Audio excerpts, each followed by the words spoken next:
In this video, I'd like to show you some progress that Alex has made in learning to love to read. And if you'd like to see more, then stay tuned. Hey EllisFamLifers, and welcome back to the channel. If you're new here, this is EllisFamLife, #AutisticTwins, where we like to do three things. We want to raise awareness and acceptance for nonverbal autism, relate to you and the autistic person in your life, and educate by sharing examples and stories of our life with nonverbal autistic twins, Alex and Will. So, new friends and old friends, thank you for joining us. Today's video is really special. A lot of y'all know that we have been gone on trips this summer and we've done a lot of fun things, like we went to camp for the little boys, and then my husband and I went on kind of an anniversary trip. This is our 21st anniversary, and we went to Switzerland and Italy. And at some point in our lives, I'll probably post a video of those pictures and some of that footage. But for now, focused on the twins, and I wanted to share a little story about Alex specifically. And oftentimes I run across this problem where since I have two autistic children, I want to make sure that I'm really fair. And if I showcase one child, I want to make sure that I showcase the other child in an equally positive manner. And sometimes that just is not going to happen. Like, there are things that I need to show you about Will that don't pertain to Alex, and there are things that I need to show you about Alex that don't pertain to Will. And specifically things like they make progress in different areas. And at first, I thought I need to keep it fair. I need to make sure that I focus on both twins equally. But as the more I started thinking about it, the more I was like, they're individual people. And even though they're twins, they still have completely separate personalities. And although they're both special needs, and their special needs problems are so similar, it's crazy how similar they are. But at the same time, they're two different people. So I really wanted to start kind of branching off and not worry so much about, oh, if I show this progress that Alex has made, I need to show something that Will has done. I don't think that's really necessary. So I'm going to kind of, continuing forward, try to branch off a little bit and show you each child's individual progress and some of the things maybe that child struggles with that, Alex struggles with that Will doesn't struggle with, and vice versa. So all of that to say that in this video, I want to show you Alex's progress with reading. Now, I don't know how many of y'all have done early intervention, but early intervention is the first thing that you contact if you think your child might be autistic, or if they're not talking, or if they need early intervention. In the United States, that's the avenue that you start with.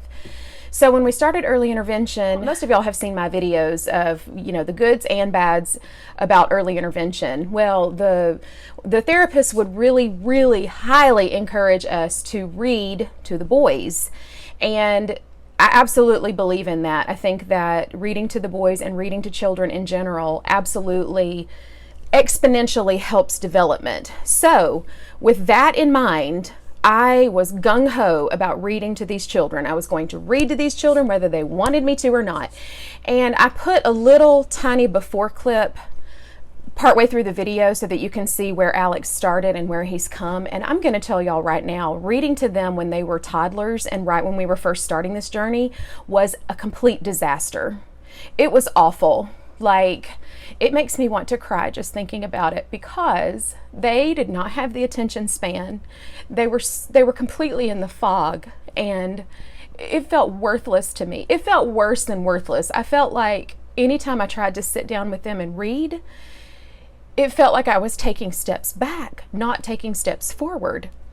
And so I tried to read to them for probably about 3 months, where we would sit down every couple of days and just pick up a book and start reading. And you will see in the video, that is a perfect example of before how awful it was. I mean, I had to wrestle them, and I had to hold onto them and kind of restrain them while I was reading them a story.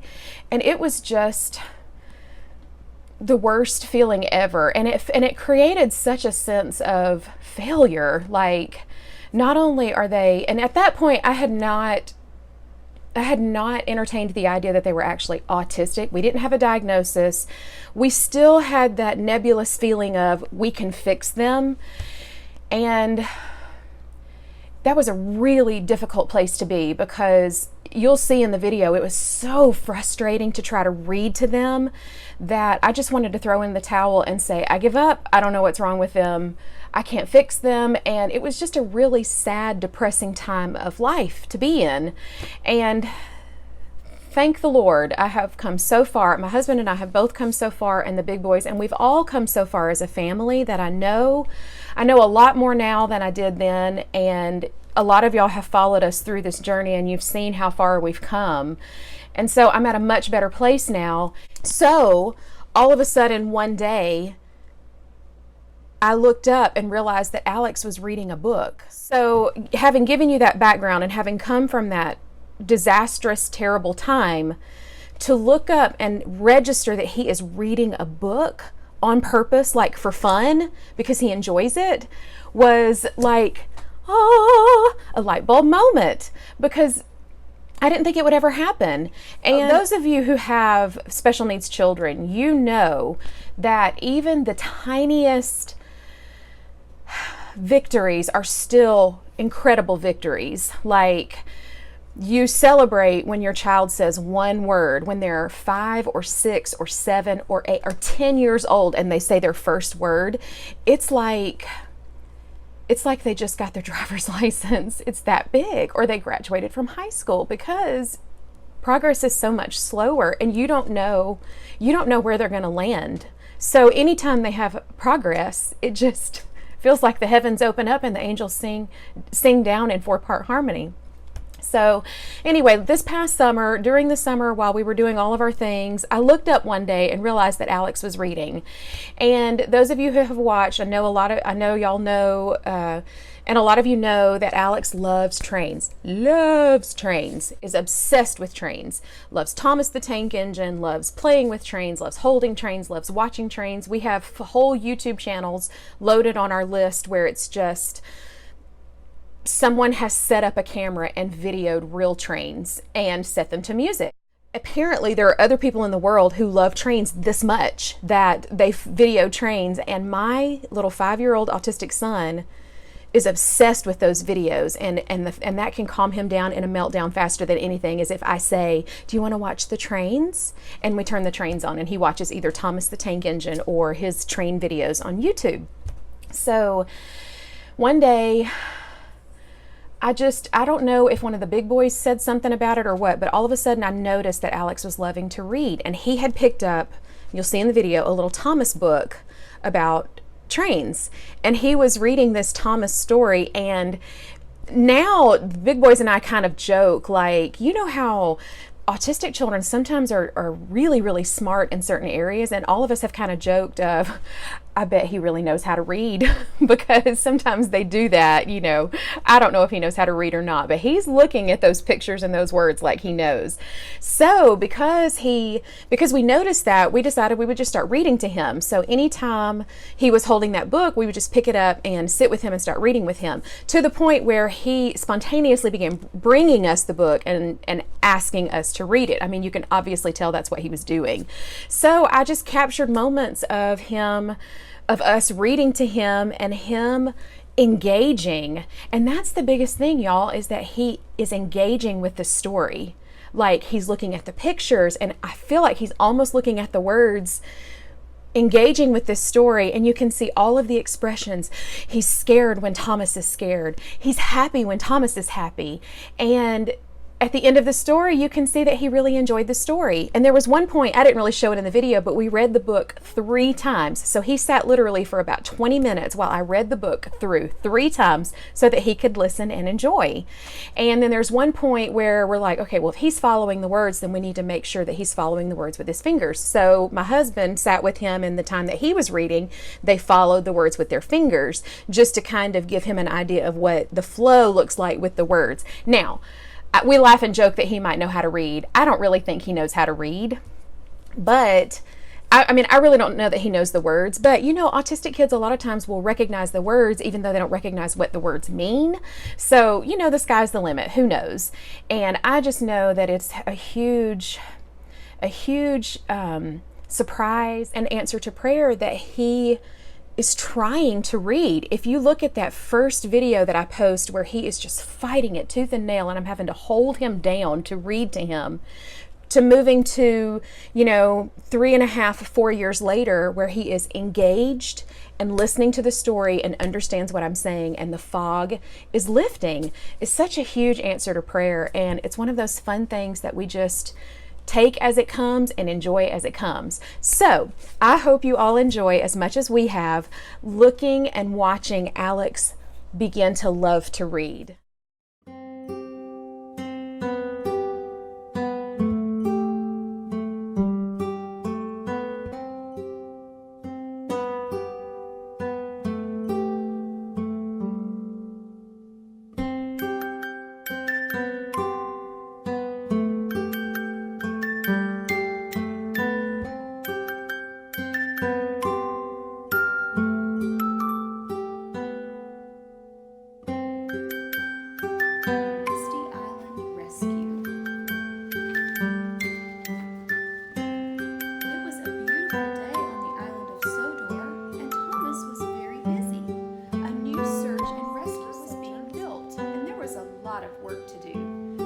Rescue Center would be a place to help people in trouble. Plus, Harold would have a new landing pad, Captain would get a new dock, and Rocky would finally get his own shed. The Search and Rescue Center will be made of the strongest wood of all, Joby wood, said Sir Thomas. Diesel wanted to show off and moved all the Joby wood by himself. But when he did, and finished farewell to Thomas, he waved goodbye to them, and then with a long blow of its horn, the big steamboat set out to sea, pulling Thomas on the raft.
EllisFamLifers, thank you so much for watching our video. Thank you for celebrating with us in Alex's discovery of loving to read. If you liked this video, make sure to give me a thumbs up. If you know of someone that needs to hear our story, or you know the story will resonate with them, or they're alone in the autism world, they've just gotten a diagnosis, they don't know where to go, and you think that they could relate, then send them this video, send them our channel. Help us get our message out there. If you haven't already, please be sure to subscribe to the channel. Click the bell for notifications, and like, share, subscribe, ring the bell, and comment. Leave me a comment. If you have a child who is autistic and they've kind of gone through the same journey, tell me your story. I'd love to hear your story. And if you're just starting in this world and you want to connect, tell me what's going on in your life. I would love to connect with you. Make sure you follow us on Facebook at EllisFamLife, #autistictwins, and we're on Instagram, EllisFamLife_autistictwins. And a lot of times I'll give examples and stories of our life that may not necessarily make it onto the channel. You can see behind the scenes stuff with our Facebook and Instagram posts. And thank you all for watching, liking, sharing, subscribing, ringing the bell, and y'all know, as always, I look forward to next time.